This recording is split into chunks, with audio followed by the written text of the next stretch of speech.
Historical patterns repeatedly teach dominant powers a harsh lesson that leaders consistently ignore. Great powers are not destroyed by external armies approaching their borders. They are weakened internally, deteriorated from within, overwhelmed by the internal tensions they refuse to address. Rome didn't fall to external invaders. It fell because it had already ceased being Rome. The Soviet Union didn't collapse because Ronald Reagan outspent it. It collapsed because 70 years of internal contradictions and structural problems had emptied it of legitimacy. And now, as Vladimir Putin conducts his prolonged, challenging military operation in Ukraine, focusing on NATO's expansion eastward, consumed by his vision of rebuilding the Russian sphere, he has overlooked the fundamental shift forming directly beneath his position. Not in the west, in the south, in the east, in the very heart of his territory. The Turkic world is rising, and Russia may face significant consequences from it. Today on Bradley Madden, we are examining the map and showing you something that most Western analysts are only beginning to understand. We are discussing a 200 million strong demographic and geopolitical force reshaping Eurasia from the inside out. While Moscow experiences challenges in the regions of Donbass, from the steppes of Kazakhstan to the resource areas of Tatarstan, from the mountains of Chechnya to the vast expanses of Yakutia, the peoples that Moscow governed for centuries are experiencing change. They are reorganizing. They are redirecting their resources. They are updating their writing systems. And they're asking a question that the Kremlin has difficulty answering. Why do we still need Moscow? This is the story of the Great Turan, a geopolitical concept so significant that if it fully develops, it could change Russia's position in Eurasia, not with a sudden event, but with a gradual, continuing shift. Today, we examine the challenging scenario the Kremlin monitors carefully, the interaction of Putin's changing empire with the emerging, undeniable reality of a Turkish-influenced century. If you are new to Bradley Madden, now is the time to subscribe and activate the notification bell. We cover the developments, the power shifts, and the strategic moves that shape our world before they make the front page. You are in exactly the right place. Let's begin. For centuries, historians and strategic analysts have used a particular phrase to describe the Russian Federation, a complex multi-ethnic state. It is not a phrase invented by Russia's critics. It is a phrase with roots going back to the Tsarist era, describing a reality that 200 ethnic groups living under Moscow's governance understood directly, their languages managed, their resources utilized, their citizens participating in service, their history interpreted to fit the Kremlin's narrative. The state held together not through affection, but through authority. But today, the governing structure is experiencing pressure.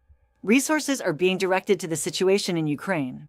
Charter 97, the Belarusian opposition news outlet, has reported a historic and deeply symbolic development. Ukraine's Military Intelligence Directorate, the GR, has officially formed a union of indigenous peoples, bringing together Tatars, Bashkirs, Buryats, and Chechens, all working against Moscow under their own distinct identities. Let that information settle for a moment. Men from regions inside the Russian Federation, individuals who could have been drafted into Putin's army, are instead working against it. This is not just a military unit. This is a significant political development. It is the operational beginning of Russia's potential restructuring. And it connects to something much larger. Something that the Robert Lansing Institute has described as a new strategic alignment emerging in the heart of Eurasia. The Organization of Turkic States, or the OTS, was established in 2009 as a modest intergovernmental body, a cultural organization. Critics called it a discussion forum, something for Turkic-speaking nations to gather, share cultural heritage, and feel connected to a common background. That description is now considerably out of date. According to the Lansing Institute's detailed December 2025 analysis, the OTS has transformed under Turkey's increasingly assertive leadership from a cultural forum into a dynamic geopolitical bloc. Its member states Turkey, Azerbaijan, Kazakhstan, Uzbekistan, Kyrgyzstan, and Turkmenistan with Hungary as an observer represent a combined population of over 175 million people and sit atop some of the world's most critical energy reserves and trade corridors. Here is where it becomes truly remarkable. At the 12th summit of the OTS, held in October 2025 in Gabala, Azerbaijan, under the theme of regional peace and security, something unprecedented happened. As reported by Hudson Institute analyst Luke Coffey, for the first time in the organization's history, Azerbaijan formally proposed hosting the OTS's first ever joint military exercises, now scheduled for 2026. The summit produced the Gabala Declaration, introducing an OTS Plus format to deepen cooperation with non-member partner states, and as documented by the American Journal of Social and Humanitarian Research in March 2026. The OTS has now formally begun its transformation from a cultural and economic body into what researchers are calling a military strategic union. Consider what that means. An alliance of Turkic states historically influenced by Russia now conducting joint military drills, developing coordinated defense industries, and building toward what Azerbaijani President Ilham Aliyev has explicitly called a treaty on strategic partnership, lasting friendship, and brotherhood of Turkic states. The Times of Central Asia has called this Turkey's Turkic strategy. And right now, with Russia occupied and strained by conflict, the strategy is progressing. But before we go deeper into the military and geopolitical dimensions of this shift, let's discuss the development that made it possible. Because none of this would be happening without one Turkish company and one category of technology that changed the rules of modern operations, the Bayraktar TB2 drone. As reported in detailed analysis published by the Armenian Weekly in October 2025, Turkish defense manufacturer Baykar, founded in 1984 and led by CEO Selçuk Bayraktar, who is also President Erdogan's son-in-law, now commands an extraordinary 65% of the worldwide UV export market as of February 2025, selling to 34 countries. In 2024, Baykar alone represented 25% of Turkey's total military exports, which reached $7.15 billion that year. 5 Turkish defense companies, Aselsan, TI, Roketsan, Asfit, and MKE are now ranked among Defense News' top 100 most valuable defense companies in the world. This is not just an industrial story. It is a strategic development. Forbes has documented how Kyrgyzstan used Turkish drones to successfully manage its border situations. Azerbaijan used them to reclaim Nagorno-Karabakh from Armenia in 44 days. A situation that Russia, Armenia's supposed security guarantor, was unable to prevent. Now Kazakhstan and Uzbekistan are purchasing them. These countries are systematically replacing their Soviet-era Russian equipment with modern Turkish technology. And here is the strategic observation. These systems are compatible with NATO standards, not Russian ones. Let that sentence register. The Central Asian republics are integrating into a NATO-adjacent defense architecture. Russia is being left outside the architecture it once influenced. The isolation is not being imposed from outside. It is being chosen from within. And speaking of choosing to distance from Russia, let's discuss oil. Because if the drone development is Russia's military challenge, Kazakhstan's energy adjustment is Russia's economic concern. For decades, Moscow maintained Kazakhstan in a difficult position through its control of pipelines. If Kazakhstan wanted to export its oil, and Kazakhstan has substantial amounts of oil from the supergiant Tengiz field to the massive Kashagan project, it had to go through Russia. It had limited options. The Caspian Pipeline Consortium, which carries over 80% of Kazakhstan's crude exports to a terminal on Russia's Black Sea coast, was Moscow's control mechanism. Kazakhstan was, in pipeline terms, constrained. That is changing with remarkable speed. As reported by the Pipeline Technology Journal in August 2025, Kazakhstan's Energy Minister Almasadam Satkalayev announced that the country is dramatically scaling up its oil exports through the Baku-Tbilisi-Ceyhan pipeline, the BTC, routing oil through Azerbaijan and Turkey entirely outside of Russian territory. The target is 1.7 million tons through the BTC this year, up from 1.4 million tons in 2024. And that is just the beginning. Kazakhstan's oil production is projected to rise from 87.6 million tons in 2024 to 96.2 million tons in 2025. and analysts project it will exceed 100 million tons in the years ahead, backed by approximately $21 billion in investment by 2030. As GIS reports detailed in March 2025, Kazakhstan is deliberately forging new westward routes to export its energy while entirely bypassing Russia. The motivation is not just economic. Following Russia's full-scale military operation in Ukraine in 2022, Kazakhstan maintained a measured diplomatic distance from Moscow. The Kazakhs are not just diversifying their export routes.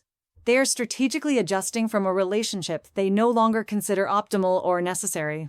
And that adjustment has a sanctions dimension that is now actively creating challenges for Russia.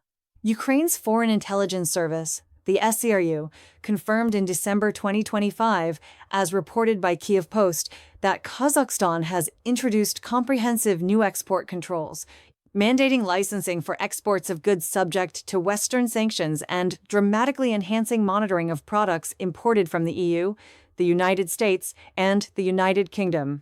Kazakhstan is not formally joining the Western sanctions framework, but as the SCRU stated, Astana is demonstrating its readiness to limit Russia's access to goods relevant to its defense industrial complex. The indirect route is becoming more restricted. Russia relied on Kazakhstan as one of its primary routes for obtaining regulated technology, microelectronics, drone components, dual-use materials into its production system. Now that route is becoming more difficult, and in October 2025, reports confirmed that over 5,000 trucks were waiting at the Russian-Kazakh border as the new controls took effect. Russia is being constrained not just by the West, but by a partner that no longer maintains the previous relationship dynamic. And that perhaps more than anything else represents the fundamental change of Kremlin influence. There is a phrase analysts use to describe this moment. Kazakhstan is more concerned about secondary sanctions from Washington than it is concerned about Putin's response. When you reduce the concern, you change the relationship. Now let's examine the waterways. Because the strategic picture gets even more concerning for Moscow when we look at the Caspian Sea. For 3 centuries, the Russian Navy influenced these waters. The Caspian was in effect a Russian-controlled area, a strategic tool for projecting power into Central Asia and managing the energy corridor from the heart of the continent to European markets. The Central Asia Caucasus analyst has reported that this reality is now being actively challenged by Turkey-backed Turkic states. Azerbaijan and Kazakhstan are constructing their own maritime capabilities powered by Turkish technology and strategic partnerships. Turkmenistan is building ports that bypass Russian territory entirely. Why does this matter so much? Because the Caspian Sea is the only viable route for Central Asian energy to reach Europe without passing through Russia or Iran. If Russia reduces control of these waters, it reduces its ability to act as an intermediary to influence the flows to have leverage to manage access. The energy influence tool, the single most powerful mechanism Moscow wielded over Europe for decades, is being restructured piece by piece. And this connects directly to what trade analysts are now calling the Middle Corridor. For decades, the Northern Corridor running through Russia was the dominant trade route linking China to European markets. It was faster. It was more economical. It was established infrastructure, but Western sanctions reduced its viability. The world needed an alternative. And the alternative that has emerged runs directly through the Turkic states, through Azerbaijan, through Kazakhstan, through Turkey, through the Caspian Sea, and into Europe, entirely bypassing Russian territory. China is investing billions in this corridor. The European Union is investing billions. As noted in analysis from the Hudson Institute, the Secretary General of the Organization of Turkic States, Kubanik Amiraliyev, recently visited Washington for a series of meetings with U.S. government officials. A visit that signals that the United States is beginning to understand the strategic importance of this emerging bloc. The international community has collectively decided that the future of Eurasian trade does not require Russia as an intermediary. Putin isn't just experiencing territorial challenges in Ukraine. He is being removed from the logistics framework of the global economy. Now let's go inside Russia's borders, because the most significant pressures are not coming from outside. They are building from within. Let's start with Chechnya. Putin has long maintained a relationship with Ramzan Kadyrov, the social media active leader of Grozny, as a loyal administrator, a demonstration that even the most challenging Muslim republic can be managed and controlled. But Charter 97 has been reporting a growing resistance dynamic that challenges this narrative. Chechen individuals who have been serving in Ukraine on Ukraine's side are not simply working for Kiev. They are preparing for future developments. These are battle experience participants who have observed that the Russian military is not the formidable force Kremlin information portrays. They have seen it face difficulties, and they are drawing lessons. The Moscow Times has reported that analysts who monitor the North Caucasus expect continued challenges throughout 2025 and beyond, with mandatory conscription activities in Chechnya, Dagestan, and Ingushetia generating deep resentment. If Kadyrov experiences political changes through natural causes, political miscalculation, or popular movements, the North Caucasus does not remain quiet. It experiences instability. Now let's travel east to Tatarstan and Bashkortostan, the resource-rich Muslim republics in Russia's Volga-Ural region. These are not economically disadvantaged areas. Tatarstan possesses significant oil reserves. Bashkortostan has a major petrochemical industry. These are relatively prosperous regions by Russian standards, or they should be if the revenue stayed local. But it doesn't. Moscow collects the revenue and returns limited subsidies and conscription notices. As detailed by Foreign Policy in its November 2025 investigation into Russia's ethnic minorities, regional budgets across Russia's periphery are experiencing pressure under the weight of military spending and declining revenues.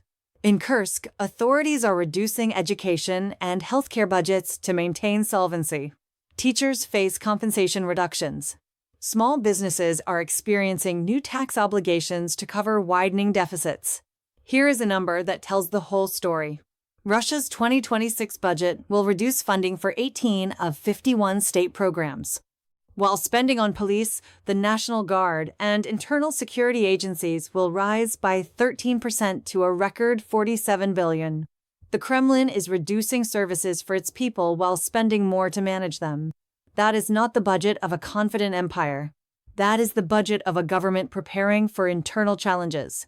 The Moscow Times January 2025 forward-looking analysis of Russia's ethnic republics presented a concerning picture. In Eurasia, a regional expert noted that all available funds are being consumed by the military operation, leaving less and less for municipal services and utilities. In Yakutia, analysts warned of a new wave of digital conscription and a continuing departure of young, educated residents leaving the republic. In the North Caucasus, mandatory recruitment activities are generating exactly the kind of deep-seated frustration that historically precedes organized resistance. And there is a demographic dimension to this that receives insufficient attention. The ethnic Russian population of the Russian Federation is under extraordinary pressure. The military operation has resulted in casualties and injuries to hundreds of thousands of military-age men. The overwhelming majority from ethnic Russian or minority communities outside major cities. Population movement has taken an estimated 700,000 or more educated Russians out of the country since 2022, according to reporting by Forbes, citing Kremlin sources. Meanwhile, the Muslim and Turkic population within Russia's borders is the only major demographic group that is growing in the Volga-Ural republics, in the North Caucasus, in Siberia. The demographics of the Russian Federation are shifting in ways that make Putin's vision of an ethnically Russian empire mathematically challenging within a generation. Now, subscribe to Bradley Madden if you haven't already, and activate that bell notification because what we are about to explain is even more consequential.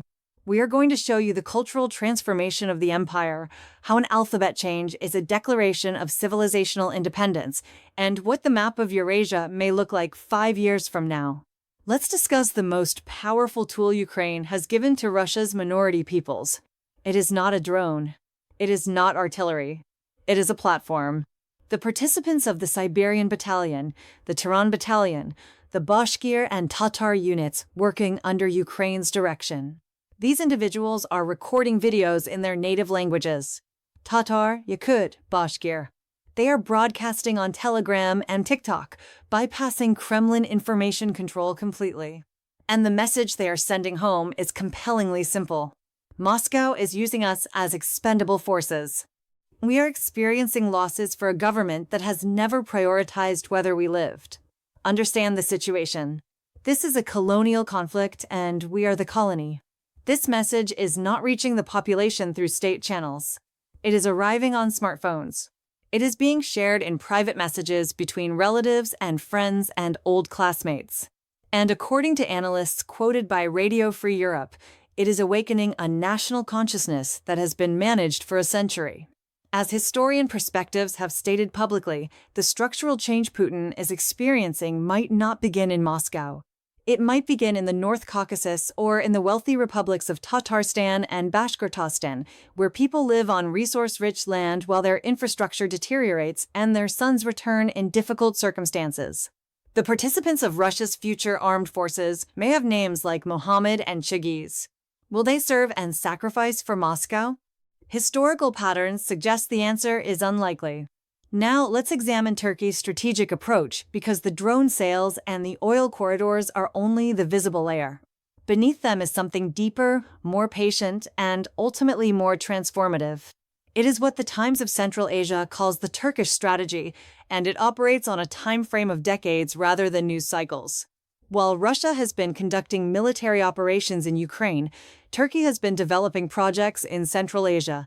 While Moscow has been managing difficult outcomes, Ankara has been sending construction companies, educators, and media producers. For a young person in Uzbekistan or Kazakhstan today, the model of a modern, successful, prosperous state is no longer Russia. It is Turkey. This is an influence campaign for perspectives conducted through educational institutions, Turkish-language television content watched by hundreds of millions across the region, cultural festivals, and student exchange programs. Ankara has successfully positioned itself as the new influential partner of the Turkic world, but without the imperial approach, without the conscription requirements, without the economic extraction. And the cultural dimension has now formalized into something institutional and continuing. In September 2024, the Commission on the Common Alphabet of the Turkic world agreed on a 34-letter common alphabet based on the Latin script, a deliberate and coordinated move away from the Cyrillic alphabet implemented during Soviet governance. Kazakhstan is transitioning to Latin. Uzbekistan has already completed it. In October 2025, Turkey's Ministry of Education officially replaced the term Central Asia with Turkestan across its entire curriculum. Pay attention to that last detail. When you change what a region is called in your children's school materials, you are changing what they believe the world is. You are making a cultural statement. The Cyrillic script was Moscow's way of connecting Central Asia to the Russian information environment, to Russian culture, to Russian identity. By moving away from Cyrillic and adopting the Latin alphabet, these nations are not just changing how they write. They are culturally adjusting from Moscow.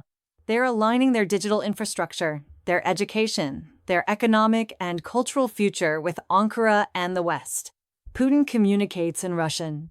The younger generations of Central Asia will read and write in a script with different origins. The cultural connection is changing faster than the physical one. And then there is the Zangezur corridor. This may be the single most significant piece of physical geography on Earth right now. And it rarely appears in Western headlines. For a century, the Turkic world has been physically fragmented. Russia established the borders of the South Caucasus specifically to keep Turkic nations separated to prevent the emergence of any contiguous Turkic bloc that could challenge Moscow. The Zangezur corridor, a section of land running through Armenia, would, if opened, create a direct land connection between Turkey and Azerbaijan, and from there onward to the Turkic states of Central Asia. A vehicle could travel from Istanbul to Almaty without ever entering Russian or Iranian territory. Azerbaijan, supported by Turkey, is advocating strongly for this corridor. Moscow is deeply concerned. Tehran is deeply concerned because once that route is established, Russia's ability to act as an essential intermediary in the South Caucasus diminishes significantly. The previous barrier is being replaced by the Turkic highway, and it connects directly to the Middle Corridor trade route, making Russia not just geopolitically isolated, but physically bypassed by the future of global commerce. Now, let's look at the unpredictable factor in this equation: Mongolia. It is easy to overlook, but Charter 97 has reported that Russia is experiencing reduced influence even in a country it has historically dominated economically and politically.